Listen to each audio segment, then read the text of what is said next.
Lo que vamos a ver hoy es una de las líneas de entrada del neoliberalismo a la Argentina, que esto es importante tenerlo en cuenta, a diferencia de lo que se suele suponer, y esto tiene que ver con toda una suerte, estudios antecedentes, estudios que se hicieron sobre el neoliberalismo en la Argentina, que ya tienen han sido revisados, ¿no? Y complementados, pero hay como una historia, una versión oficial, asentada un poco en el campo de estudios hasta muy recientemente, que nos decía que el neoliberalismo había ingresado a la Argentina, las ideas neoliberales, las políticas económicas neoliberales, habían ingresado a la Argentina en el marco de la última dictadura cívico-militar, particularmente bajo el mandato de Martínez de Oz, de José Alfredo Martínez de Oz, al frente del Ministerio de Economía durante el gobierno de Jorge Rafael Videla. Eso es una verdad asentada en el campo de estudio sobre el liberalismo y el neoliberalismo en la Argentina, que desde los últimos años ha sido bastante revisada y discutida, porque lo cierto es que el neoliberalismo, las ideas neoliberales que emanaron de la Mont Pelerin and Society y previamente del coloquio Walter Lippmann, como hemos visto en otros encuentros, esas ideas, esas recetas también de política económica, esos programas de gobierno, que además traían, como hemos visto, una concepción sobre el mercado, el Estado y también una idea del sujeto económico, esas ideas empezaron a circular muchísimo antes, por lo menos 2 décadas antes de la última dictadura cívico-militar. Empezaron a circular no exactamente en la última dictadura cívico-militar, sino en la Revolución Libertadora. Que esto es en la Revolución Libertadora que derroca el gobierno de Juan Domingo Perón y tiene una vigencia, un gobierno autoritario que tiene una vigencia entre el 55 y el 57, ¿sí? El 58, perdón. En el marco de la Revolución Libertadora, hay todo un grupo de intelectuales, referentes del liberal conservadurismo, que empiezan muchos toman cargos de función pública, en la función pública, como es el caso de Alzogaray, por ejemplo, y que tuvo cargos ministeriales durante la Revolución Libertadora. Y hay otros más que empiezan a intervenir en la vida pública, empiezan a discutir, a pensar, bueno, cómo iba a ser la Argentina posperonista. Ellos empiezan a hablar en ese momento, los liberal conservadores que en este momento escriben, se empiezan a organizar, empiezan a pensar una Argentina posperonista. Y entre ellos había varias líneas, digamos. Nosotros hemos visto, por ejemplo, la línea del Sogaray, la vieron con Eduardo.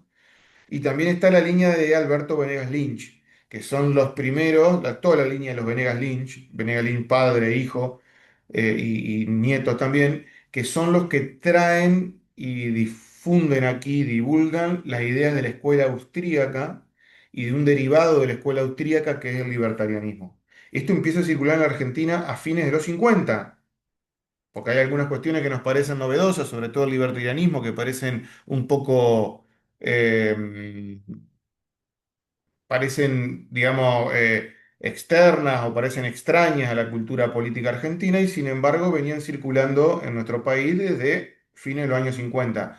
De hecho, Alberto Venegas Lynch, abuelo sería, fue uno de los primeros que trae a Leonard Read, el que fundó, lo hemos visto en otras clases, el creador de la Foundation for Economic Education, lo trae a hablar a la Argentina, traduce un libro que las conferencias bajo el título ¿Por qué no? Y si probamos con la libertad, que lo publican tempranamente, son los primeros que traducen a Hayek, a von Mises, a los referentes de la escuela austríaca, esto ya desde fines de los 60.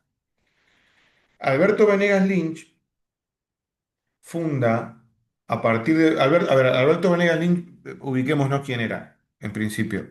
Alberto Venegas Lynch era un empresario vitivinícola oriundo de la provincia de Mendoza, que había estudiado contabilidad en la Universidad de Buenos Aires, nieto de Tiburcio Venegas Lynch, 2 veces gobernador de la provincia de Mendoza en la última década del siglo XIX, y Bueno, Alberto Venegas Lynch viaja a Estados Unidos en 1950 y allí conoce a Hayek y a Leonard Reed, ¿sí? En el 57, Alberto Venegas Lynch se encontraba en Washington porque había sido designado como funcionario plenipotenciario de la Embajada Argentina en los Estados Unidos. La Embajada Argentina en los Estados Unidos es un lugar fundamental para la articulación. Recuerde que después Alzogaray mismo fue embajador durante la época de Onganía, durante el gobierno autoritario de Onganía fue embajador también en Estados Unidos. Ha sido un lugar fundamental para la articulación de las ideas neoliberales y su arribo en la Argentina.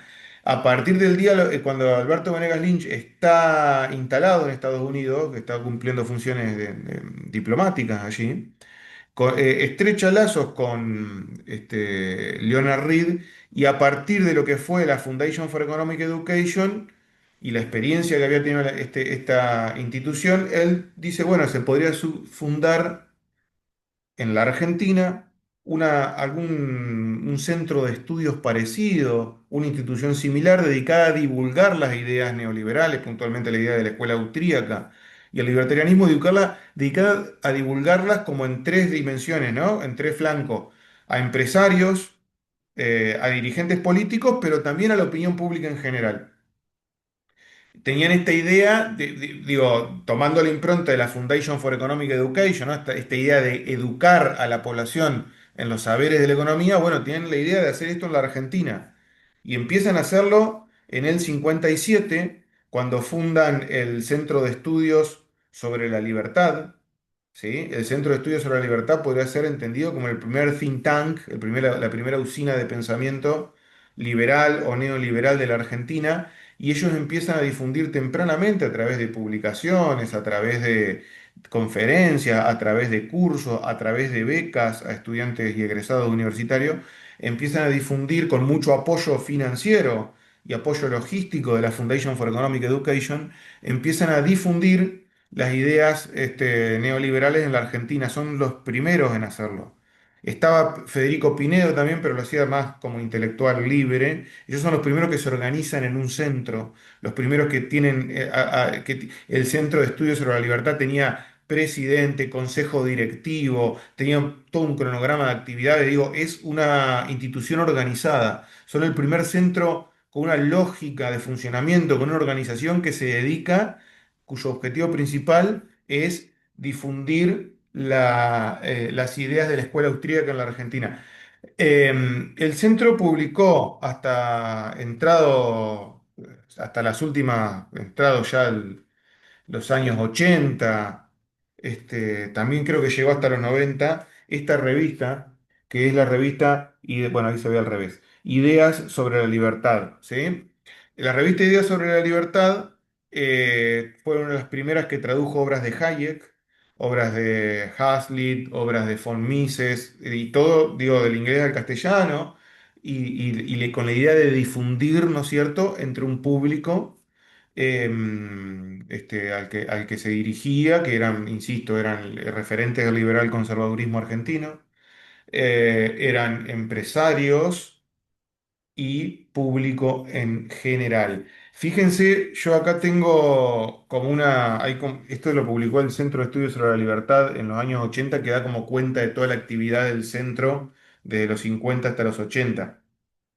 Fíjense, acá hay un acta de la Declaración de Principios del Centro de Estudios sobre la Libertad. Se lo voy a leer. Declaración de Principios del siglo, que esto lo hace la Asamblea Constituyente del Centro. La Asamblea Constituyente estaba compuesta por, a ver, algunos son conocidos.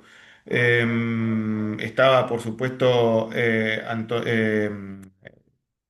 Alberto Venegas Lynch, estaba García Eduardo Venegas, Raúl Lamuraglia, son todos referentes del mundo conservador. Jorge Pertierra, Francisco de la Puente, Manuel Venegas, Enrique Pazman. Después entran otros intelectuales que por ahí tienen un protagonismo más en los años 70. Lo importante es que la Asamblea Constitutiva del Centro se declara lo siguiente, lo voy a leer.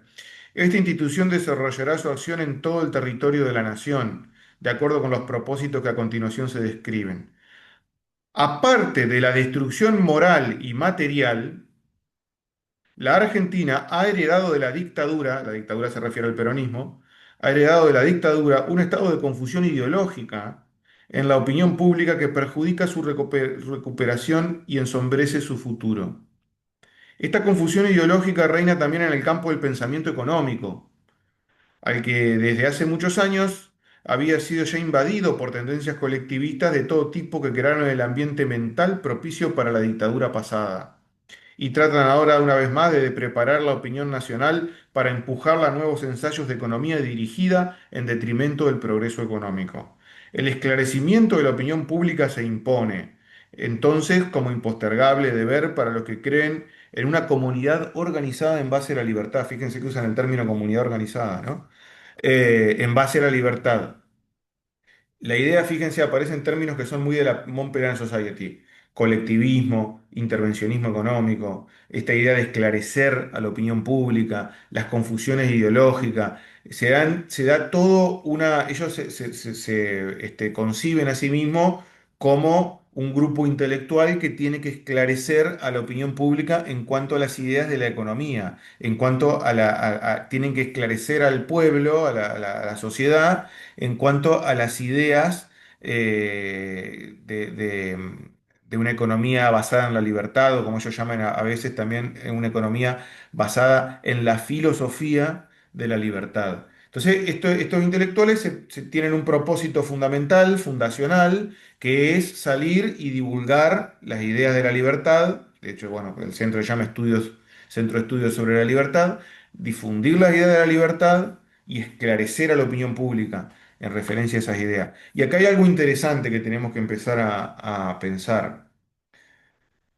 El CEDEL surge, ustedes escucharon como el propósito que se propone, todo el tiempo hablando bueno, esto, salir de la decadencia, de la destrucción económica y moral, de esclarecer a la opinión pública en cuanto al peligro de ciertas ideas intervencionistas. El CEDEL está actuando, se está constituyendo a fines de los años 50 después del derrocamiento del peronismo, en el marco de la Revolución Libertadora. Pero también hay que pensar esto en términos más amplios, porque de acuerdo al diagnóstico que estos intelectuales, estas figuras empiezan a pensar, el problema no era solamente el peronismo, el problema era algo más amplio, de lo cual el peronismo era parte y era una exacerbación, que era el colectivismo. El colectivismo entendido como la socialización de la propiedad privada, como la socialización de los beneficios económicos, de los beneficios y las pérdidas, como una forma de socialización que lleva a imponer fines sociales sobre fines privados o fines individuales. Para estos intelectuales, la decadencia argentina, que ellos ubican el punto de origen de la decadencia argentina es la década del 10, la década del 20, la época del sufragio universal, la época lo identifican mucho con el gobierno de Irigoyen, ahí arrancaría, según muchos de estos intelectuales, el proceso de decadencia argentina, por eso hoy se habla de 100 años de decadencia, ¿no? En esa época hablaban de 50, de 40, 50 años. Digo, esto es un relato largo en la historia del liberalismo. Bueno, la decadencia argentina empieza con la llegada de ideas colectivistas, con la puesta en práctica de ideas colectivistas que requieren de la intervención del Estado en la economía para socializar, ¿no es cierto? Socializar el bienestar social de manera arbitraria, más allá de las reglas del mercado, socializarla en distintos ámbitos de la población argentina. Ahora, ¿por qué digo que hay que pensar esto en términos históricos más amplios? Porque en el diagnóstico de estos intelectuales, lo que ellos empiezan a plantear es que la Argentina, para salir del proceso de decadencia en el que se encontraban, tenía que ser refundada. Acá se activa toda una suerte del discurso refundacional. Hay que refundar a la Argentina sobre nuevas bases. Bases que no son tan nuevas porque cuando ellos hablan, introducen todos estos recursos, todos estos discursos y estas propuestas refundacionales, lo hacen no solamente en diálogo con la Montpellier Society, sino con la generación del 37, particularmente con Alberti. Porque para ellos la decadencia argentina empieza cuando se abandona la constitución de 1853-1860, la constitución que ellos llaman alberdiana, que es la base de la prosperidad de la prosperidad del país, de la Argentina potencia, de la Argentina granero del mundo, de la Argentina como economía ubicada entre los 10 primeros países, entre las 10 primeras economías del mundo. Toda esa Argentina potencia sería para ellos fruto de las bases que habría dejado la Constitución, la generación del 37, particularmente en la figura de Alberdi, y el abandono de esas bases fue lo que condujo a hacia la decadencia argentina. Por lo cual acá hay una apuesta. Fíjense, porque ellos dialogan por un lado con la Mont Pelerin Society, con Hayek, con Leonard Read, con von Mises y otros referentes, pero por el otro lado, como quieren instalar esto en la Argentina, como el propósito es, insisto, refundar, pensar la Argentina postperonista, también tienen que dialogar con la tradición liberal argentina. También tienen que apropiarse de la tradición liberal argentina. Por lo cual lo que vamos a ver en el CEDEL es que el Centro de Estudios sobre la Libertad es que va a funcionar durante los años 60 y 70 como un núcleo de articulación entre la tradición liberal argentina, referenciada puntualmente en la generación del 37 y sobre todo en Alberdi, y las ideas que estaban emanando en aquella misma época desde la Mont Pelerin Society. Todo esto en un contexto de derrocamiento del peronismo, intervención militar, intervención de las Fuerzas Armadas en el gobierno, interrupción de la democracia y en el contexto más amplio, no olvidemos este dato, de la Guerra Fría. Porque están hablando en plena Guerra Fría y están todo el tiempo, el CEDEL de hecho lo primero que se propone es combatir al comunismo, dice, el comunismo no solamente debe ser combatido, la injerencia del comunismo en América Latina no solamente debe ser combatido por vía de la represión militar, sino también por vía de una batalla cultural, o lo que, como lo llamaban ellos en aquella época, una batalla de las ideas. De hecho, el CD, el Centro de Estudios sobre la Libertad, se funda con la idea de arranque, de dar una batalla, cuando ellos dicen hay que despejar esta confusión ideológica, es bueno, salgamos a dar la batalla por las ideas y digamos qué es colectivista, qué es comunista y qué no. Ellos de hecho todo el tiempo empiezan a presentarse ante la opinión pública como los verdaderos representantes, ¿no? del liberalismo argentino. Por eso es muy interesante la lectura que la vamos a ir viendo que ellos hacen de la generación del 37 como diciendo, los verdaderos continuadores de la generación del 37 somos nosotros. Nosotros somos los que venimos a restablecer las bases abandonadas, las bases que dejó la generación del 37, nosotros tenemos la tarea de restablecerla. Y de hecho, vamos a ver entre los años 60 y 70 que el Centro de Estudios sobre la Libertad publica, de hecho acá tengo dos ejemplares, publica la mayoría de los libros del Centro de Estudios sobre la Libertad tienen este tipo de gráfica. ¿Lo ven? Estos dos libros, uno es Guillermo Martínez Márquez, se titula Alberdi, el gran ordenador. O sea, y es del año, este es del año, si mal no recuerdo, 59. Fíjense, ¿no? Uno de los primeros libros, no, perdón, este es del año 67. Alberdi, el gran ordenador. El otro libro es, perdón, estaba al revés, Juan Bautista Alberdi, Evangelista de la Libertad.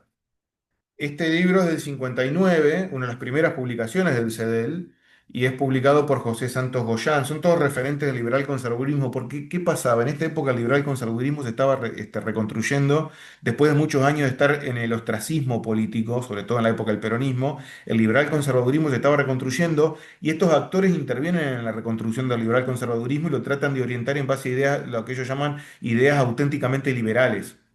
¿Se entiende esto?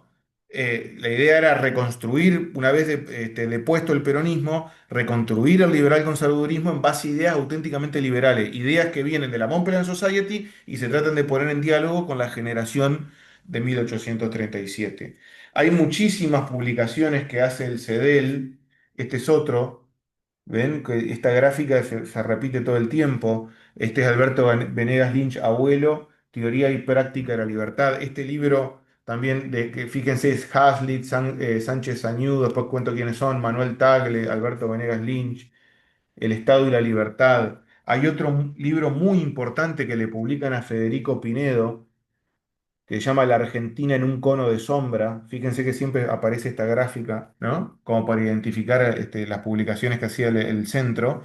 La Argentina en un cono de sombra es publicado en 1966 y es toda una reivindicación a la Constitución de 1853. 1966, año en que se derroca el gobierno de Arturo Illia. En este año, muchos de estos liberales empiezan a decir lo que hay que hacer es volver a critican la Constitución del 49, critican la reforma del 57, sobre todo el artículo 14 bis. Dicen, esto es colectivismo, estas instituciones son colectivistas. Lo que hay que hacer es volver a la Constitución del 53. Y ahí hacen también toda una lectura de la Constitución de 1853, porque la leen como una constitución cuya base es individualista, una constitución que defiende los derechos individuales y particularmente la libertad económica. Ellos empiezan a decir la base de la, y ahora vamos a reponer todo esto porque es interesante, la base de la Constitución de 1853 es la libertad económica. ¿Y qué es lo que nos da libertad económica? La libre disposición de la propiedad privada. Por lo cual la base de la Constitución de 1853 es la libertad privada. Ellos releen la Constitución alberdiana en los términos de la Mont Pelerin Society. Lo leen desde las lecturas que hacen Hayek en este libro, que también, fíjense, este libro también lo publicó el CEDEL. Este libro lo consiguió una estudiante de ciencia política que lo rescató del ostracismo también, que es Los fundamentos de la libertad. Es la obra capital de Hayek y la tradujo el CEDEL en 1984. Eh, También publicaron un libro muy importante de Murray Rothbard, que es Monopolio y Competencia, que es el libro que según Milley cambió su concepción de la economía. Fueron los primeros en publicarlo en 1965, en publicarlo y traducirlo al castellano. Entonces hay todo un activismo intelectual acá, todo un activismo de difundir las ideas que hoy llamaríamos, pondríamos bajo el gran paraguas del neoliberalismo. Pero no es solamente difundir ideas extemporáneas, extranjeras, sino que ellos tienen, como te estamos tratando de mostrar, tienen todo un intento de articular estas ideas con lo que ellos entienden es la tradición liberal argentina, referenciada en Alberdi, sobre todo en Alberdi más que en Sarmiento. La Sarmiento también aparece Esteban Echeverría, Manuel Tagle, un liberal conservador tiene este libro que es El Tercer Mundo. Fíjense que están discutiendo qué es el tercer mundo. Este libro es de los principios de los 70, ¿no? Si Argentina, discuten si Argentina es un país del tercer mundo o es un país que debe alinearse con Occidente, ¿sí? Y ellos todo el tiempo están presentando eh, fíjense, ¿no? Otro más de Tagle, hacia dónde va la democracia en América Latina. Todo el tiempo están presentando esta idea, ¿no? De esta lectura que proponen de la Argentina, de la tradición liberal argentina, y la articulan con la generación del 37, y no solo la generación del 37, también con la generación de Mayo. Les leo librito es una conferencia que da Alberto Venegas Lynch en 1966. Alguien se ocupó de transcribirla, la publicó el Centro de Estudios sobre la Libertad. Quería leerles algo que dice allí Venegas Lynch. Fíjense las articulaciones discursivas que hacen porque me parece que nos ayuda a entender un poco cuál es la apuesta del liberalismo en la Argentina, para entenderlo no solamente en su actualidad, sino también en términos históricos del siglo XIX al XXI. Fíjense esta lectura, porque ellos se encargan como de articular el liberalismo del siglo XIX con el del siglo XX, y esa articulación también permite, porque digo, no por nada el gobierno actual y puntualmente de Javier Milei defienden, reivindican tanto la figura de los Venegas Lynch, porque son como los que hacen el puente entre el liberalismo del siglo XIX y el liberalismo del siglo XXI. Ellos están escribiendo a mitad del siglo XX. Dice Venegas Lynch, abuelo, la idea de libertad expuesta por Leonard Read coincide en lo esencial con lo que expusieron sus ilustres predecesores como Hume, Jeremy Bentham, Locke, Bastiat, von Mises y Hayek. Fíjense que ponen a todos en una misma línea, ¿no? Todos como representantes del pensamiento liberal, entre otros, y también por la expuesta, por las ideas, con las ideas expuestas por uno de los próceres máximos de nuestra historia, artífice principalísimo del pensamiento de Mayo, que es el general Belgrano. Fíjense, ponen a Belgrano con Hayek, con von Mises, ¿sí? con Leonard Reed y con lo que corresponde al concepto de sistema social de la libertad que ordena nuestra Constitución de 1853. Es decir, borran toda la... Digo, son nombres muy heterogéneos los que se están nombrando acá en apenas un solo párrafo, que no tienen mucho que ver entre sí, pero les ponen toda una línea de continuidad que para ellos es la filosofía de la libertad. ¿Sí? Ellos ven a Alberdi, a Belgrano, a Hayek, digo, eh, gente totalmente distinta, a von Mises en una misma línea que es la filosofía de la libertad. Y lo que ellos se van a ocupar desde el Centro de Estudios sobre la Libertad es de difundir los principios de lo que ellos entienden la filosofía de la libertad. Se está por cortar la transmisión, si les parece, cortamos acá y vamos a la parte 2. ¿Sí? Dale, profe.